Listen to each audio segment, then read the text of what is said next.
breaking earlier today, a federal judge ruled that Deferred Action for Childhood Arrivals, or DACA, violates the Administrative Procedure Act. The judge ordered the Department of Homeland Security to stop approving new applications for the time being. As a reminder, DACA is an Obama-era immigration program that prevents certain illegal immigrants from being deported. Well, joining us now for reaction is the co-host of Outnumbered, former White House Press Secretary Kayleigh McEnany, along with Fox News contributor Joe Concha and former senior advisor to President Trump, Stephen Miller. Thank you all for joining us here tonight, this beautiful night. Stephen, I want to start with you because you've been so involved and engaged on immigration policy for President Trump. What does this ruling mean tonight? Well, the ruling is a huge victory for the U.S. Constitution.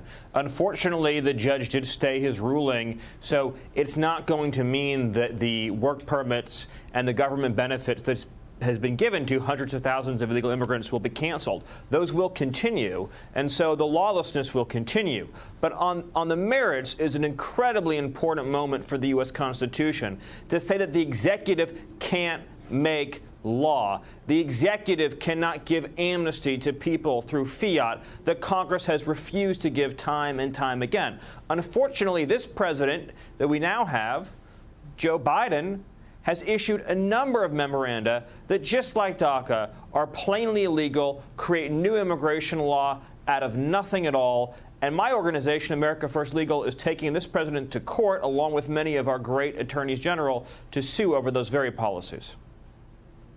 No, this is a developing story and such an important one, and we will continue to monitor it, and I'm sure we'll be coming to you with a lot of questions for it.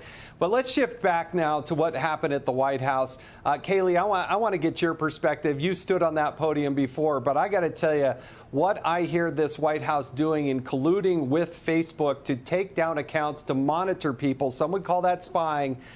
It's truly stunning to me, the openness in which they admit that, yes, they are doing this.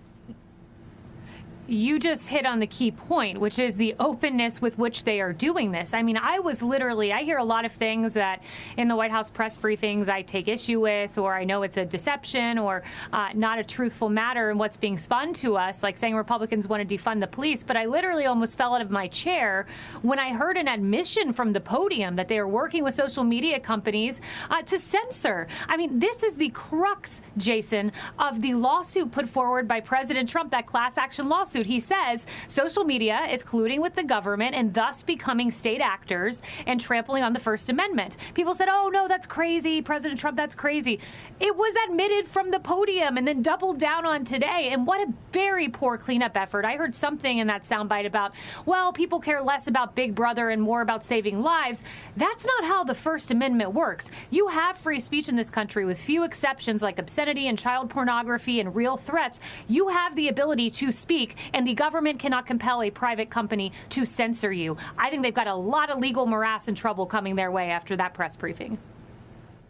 Yeah, the federal government, Joe, is supposed to be the regulator of this organization, but they're colluding with this organization to take down what they define as misinformation. Now, misinformation, how does the government and Facebook, the Facebook gods, determine what misinformation is? Precisely, and I like the word colluding here because it fits. If the White House is colluding with Facebook on what is right and wrong speech per their definitions, then every news item deemed negative to the administration can also ultimately be censored or suppressed outside of COVID. Now, you saw Jen Psaki before. She said the administration is simply, working with Facebook to combat misinformation. But who gets to define what misinformation is? The White House? So, look, one has to believe, Jason, that Facebook is not biased in serving at the pleasure of the Democratic Party. Of course it is. And of course, Facebook is acting in good faith. You have to believe that. It doesn't. And Facebook's fact-checking in the past in terms of having a good track record? Yeah, no. Because remember, about a month ago, if you posted anything in terms of did COVID come from a lab in Wuhan, China, that was suppressed and censored because it was deemed misinformation. And many in the media and the Democratic Party called it a reckless conspiracy theory. Yeah, misinformation. Now suddenly it's a real possibility, as even Democrats are conceding. So Facebook also suppressed and censored any misinformation about Hunter Biden's laptop. Remember that? They called it Russian disinformation. So not exactly a shining track record here. Here's your takeaway. Poll after poll after poll says that a majority of Americans, including Democrats, support breaking up big tech. But as long as Democrats are in power and they benefit from big tech, that ain't going to happen, Jason. Yeah, they're carrying their water. And Stephen, I think one of the biggest concerns that I have is now you get these reports and they're admitting that they are not only going to go and look at social media, but they want to go after your direct messages, one-on-one communication with whoever you choose to, a suspicionless American talking to another Americans. It doesn't get any scarier than that.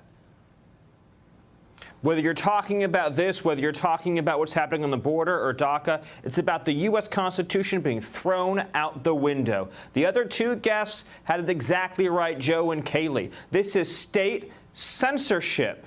Creeping authoritarianism from the left has now reached a full gallop. Apparently, Jen Psaki did not understand the lesson from 1984 when presumably she read it when she was in high school. It was not intended as a governing blueprint. It was intended as a cautionary tale.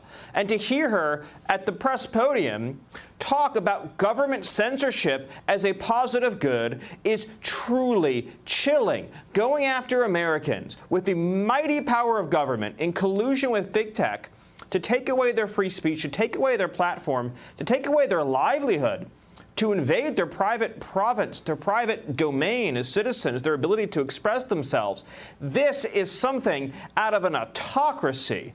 And as Kayleigh said, it is a huge gift to President Trump because Jen Psaki has admitted now, with the White House seal behind her, that big tech is doing the bidding of big government, and that makes it unconstitutional. Kayleigh, going into 2022, I mean, if the Democrats think that it's misinformation to take a different policy position than the current administration or a Democrat running in some congressional district, presumably they can either get that taken down or have it suppressed or have a warning label slapped on it. Oh, we've already seen it happen. Here in Florida, Governor DeSantis had Dr. Scott Atlas, a fantastic colleague that I used to work with from Stanford. There were other Yale scholars on this panel that Governor DeSantis hosted, very well credentialed academics, and they merely talked about children not wearing masks, citing all of the harm that it can do. The World Health Organization already says small children should not be wearing masks, but when Governor DeSantis and Stanford and Yale experts said it, YouTube took the panel off the platform. That is censorship designed to do exactly what you said, censor a political rival. This will become political, and I'll tell you this, they will never, to Joe's point, censor lies about Lafayette Square, lies about COVID origins. They will never censor any of the lies told about President Trump, Russia collusion, Russia bounties. I could go on and on. Where is that censorship? It doesn't exist.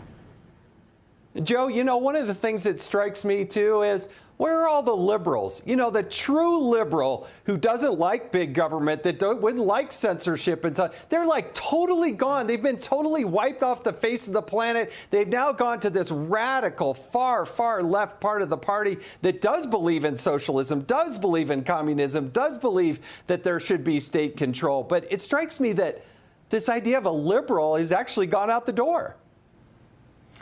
That's the amazing part, right? I'm old enough to remember the Patriot Act, which was enacted right after 9/11, right? And the excuse was the same as we're hearing from this White House. We need to save American lives. Therefore, we will trample on the individual rights of people's privacy. I didn't agree with that then. I don't agree with that now. And back then, remember, that was a Republican in power. The bottom line is that in these situations, you can't use, well, we want to save your life. Therefore, we are now going to spy on you. We're going to infringe on what you have as privacy in order to save you. And by the way, I don't think anybody's really going on Facebook and seeing some things that are on there and saying, you know what, I was going to get the vaccine, but now I'm not. Because the flu vaccine, only what, 48% of people in this country get the flu vaccine. Maybe some people just don't like vaccines. I got the vaccine. I'm very happy with it. I think it's very effective. My family got it, but I'm not going to judge anybody who doesn't want to get it. And I'm certainly not naive enough enough to think that because of social media, that's killing people, like the president said. Maybe just some people don't like to put a foreign substance in their body that hasn't been around for very long. I don't agree with it, but I respect their right to that opinion